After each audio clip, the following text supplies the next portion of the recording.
जैसा कि आप लोग जानते हैं कि आप लोगों का जो सीटेट का एग्जाम है वो दिसंबर में होने वाला है, दिसंबर 2022। अब आपके पास 3 महीने का समय है, इसी में आपको इसकी अच्छे से तैयारी करनी है और इस एग्जाम को पास करना है। तो अब आपके पास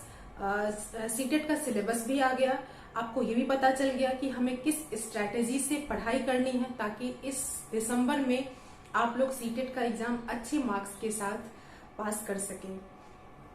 तो हम लोग जो सीटेट का कंटेंट है, मतलब कि आपको कितनी किताबें पढ़नी है, उसमें मैंने कुछ आपको बताया है कि जो एनसीईआरटी की किताबें हैं उसको कैसे किस किस क्लास तक से कहां तक पढ़ाई करनी है, उसको हम डिटेल्स में आगे कंटिन्यू करेंगे। लेकिन जो सबसे इम्पोर्टेंट एक टॉपिक है जिसमें से कि अभी जितने भी एग्जाम्स हो रहे हैं शिक्षा के क्षेत्र में, बहुत सारे प्रश्न उसमें से पूछे जा रहे हैं और स्पेशली जो आपका सीटेट का एग्जाम है उसमें बहुत ही ज्यादा प्रश्न उसमें से पूछे जाते हैं। आप लोगों ने नाम तो सुना ही होगा,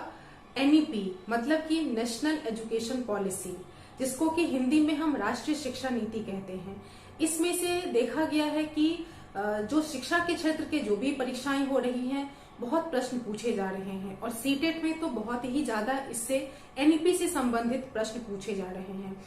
तो सबसे पहले हम लोग इसी को कवर करेंगे कि एनईपी क्या है और इसमें से क्या क्या प्रश्न पूछे जा सकते हैं और इसके जो इसका मेन पॉइंट्स है, मुख्य बिंदुएं हैं, वो क्या हैं और एनईपी में क्या क्या शिक्षा के से संबंधित बातें कही गई हैं, हम लोग उस पर चर्चाएं करेंगे। जो मेरा अभी अगला कुछ वीडियो रहेगा वो एनईपी से ही रिलेटेड रहेगा, तो इसीलिए आप लोग जो भी आज का जो वीडियो है या इसके बाद जो भी वीडियो आएगा वह आप लोग जरूर निश्चित रूप से शुरू से लेकर के लास्ट तक देखिएगा, क्योंकि ये बहुत ही ज्यादा इम्पोर्टेंट रहेगा।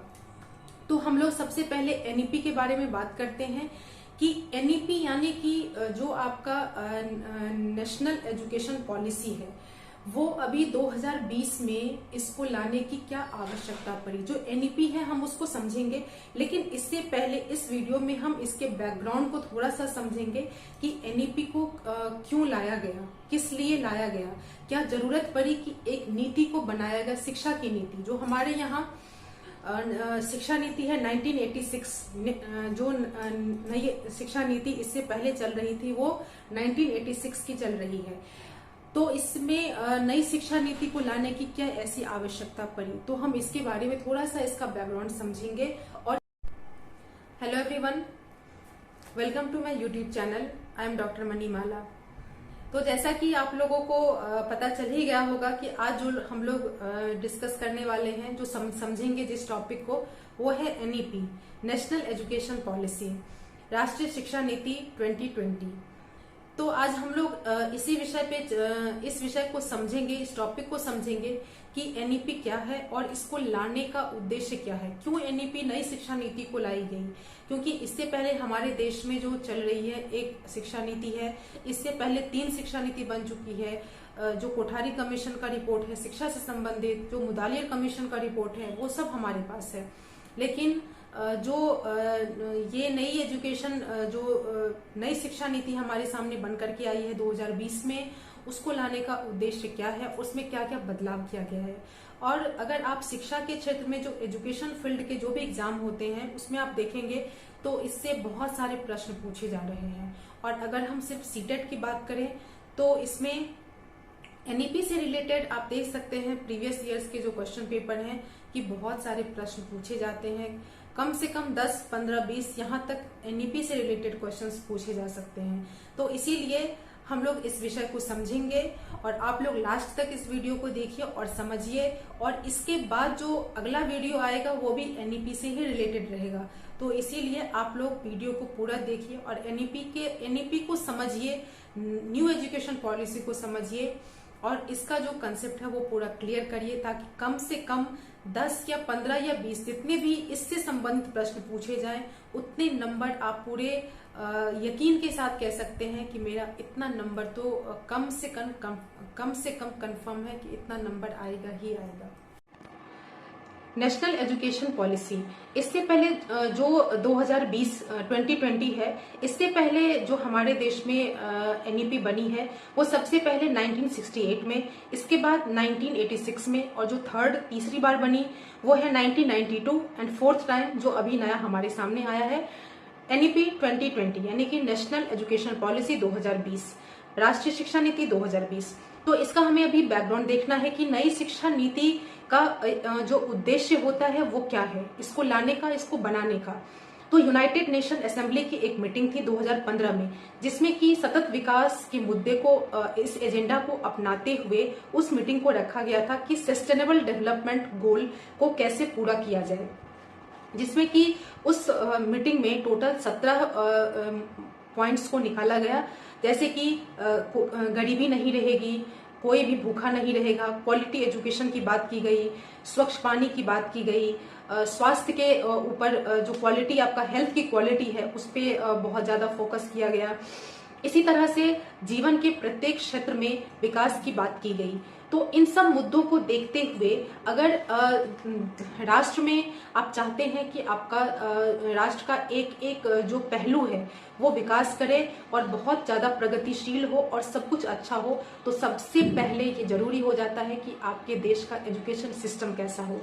तो इसीलिए आपको उस समय अगर आप अपने शिक्षा के क्षेत्र में बदलाव लाते हैं, तभी आप इन जो भी एजेंडा होता है सतत विकास का या किसी भी चीज का, तो उसको हम पूरा कर सकते हैं।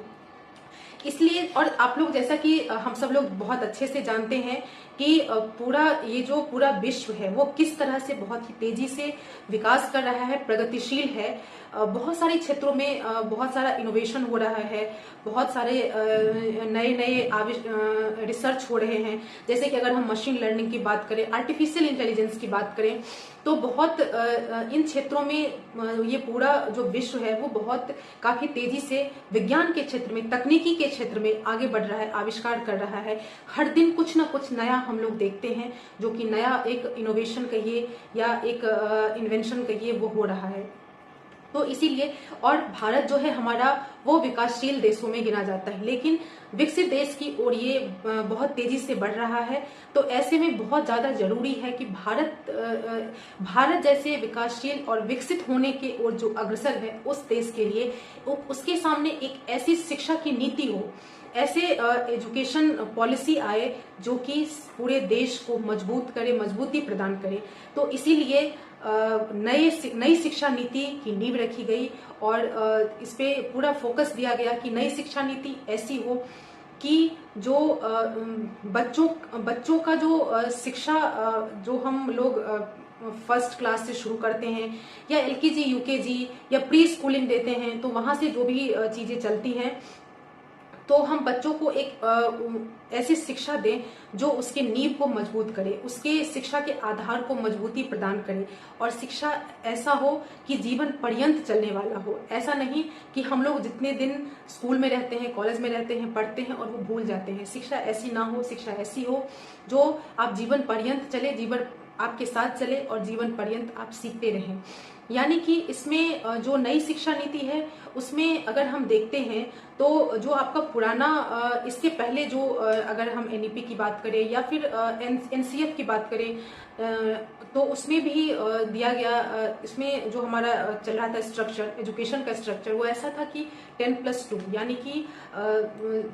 पहली क्लास से 10वीं तक, उसके बाद 2 साल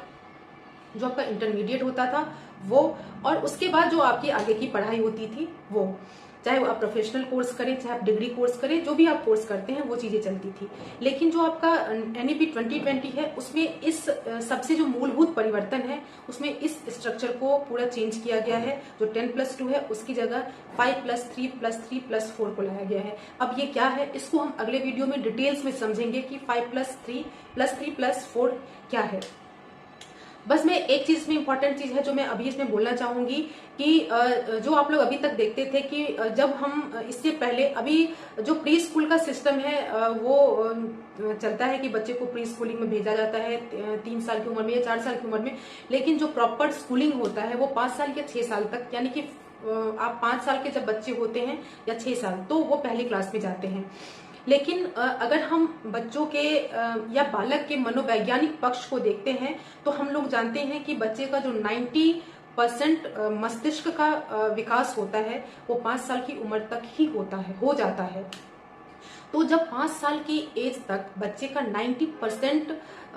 विकास हो चुका होता है तब वो स्कूल में पहुंचता है शिक्षा लेने। तो इस चीज पे बहुत ज्यादा फोकस किया गया है कि इसको कैसे चेंज किया जाए, बदला जाए कि बच्चे का जो पहला 5 साल या 6 साल होता है तो उसमें स्कूलिंग का सिस्टम, स्कूल सिस्टम कैसा हो ताकि बच्चों के विकास को और भी ज्यादा मजबूती प्रदान किया जाए। उनके सामने एक ऐसा इन्वायरमेंट रखा जाए कि उनका जो कॉग्निटिव डेवलपमेंट है, अगर हम विकास की बात करते हैं तो उसमें कॉग्निटिव हो आपका या साइकोमोटर हो या जो भी हो, उन सब पे बात किया गया है इसमें। लेकिन सबसे ज्यादा जो आपका संज्ञानात्मक जो पक्ष है उसको मजबूत करने की इसमें बात की गई है। और इसमें अगर हम देखते हैं कि जो बालक के जो एक छोटा बच्चा होता है उसका सिर्फ ये नहीं कि स्कूल में जाकर के वो किताबें पढ़े और एग्जाम को पास करे, ऐसा नहीं है। ये जो नई शिक्षा नीति बन के आई है उसमें बच्चे के सर्वांगीण विकास की बात की गई है, सिर्फ मेंटल नहीं, इसमें मेंटल, आपका फिजिकल, आपका इमोशनल, इसमें हर एक पक्ष, हर एक पहलू को लेकर के उसको मजबूती प्रदान करने की बात की गई है। यानी कि जो इसको आप कह सकते हैं कि जो आपका पूरा का पूरा हॉलिस्टिक डेवलपमेंट होता है, समग्र विकास, उसकी बात की गई है नई शिक्षा नीति या राष्ट्रीय शिक्षा नीति में।